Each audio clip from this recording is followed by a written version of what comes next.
To find out more about it all, we can cross now to London to speak to our correspondent there, Bénédicte Paviot. Bénédicte, what do you think, firstly, the United Kingdom will be hoping to achieve during this gathering of foreign ministers? Well, in this first in-person summit of the G7 industrialised nations in 2 years after virtual diplomacy, it's going to be in-person diplomacy. And what the UK very much hopes to achieve is to put some flesh on that bone of the global Britain post-Brexit. So a very important test, a very important show and summit for the United Kingdom here, meters from Buckingham Palace. And it's really going to be interesting to see how this pans out in the next 48 hours. We've already had, of course, US Secretary Antony Blinken, who's had a joint press conference after talks yesterday with the Foreign Secretary Dominic Raab. And it's going to be very interesting to see how the UK positions itself in this post-Brexit world. So, as you mentioned, there are going to be many subjects on the table, from Ethiopia to Myanmar. Russia and China, of course, will be much talked about, as will the Sahel and Iran. And there's going to be real speed dating between the foreign ministers. It's 10 hours intensive talks today before a dinner this evening with the guest nations, which I'll come on to in a moment.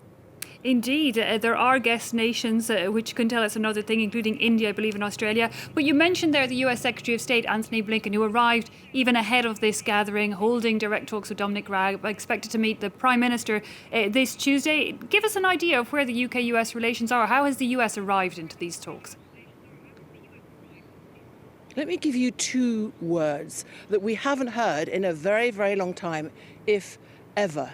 We are in danger of being in violent agreement. That is what Dominic Raab and Antony Blinken found yesterday after their talks, whether it's on climate change, global health, increased access of vaccination, COVID-19 vaccination across the world, Iran, Russia, threats, global threats against democracies, and that is very much going to be at the heart of this summit. Those are the things that the UK is going to very much be concentrating on with America. Of course, the top American diplomat on his first trip here to the United Kingdom.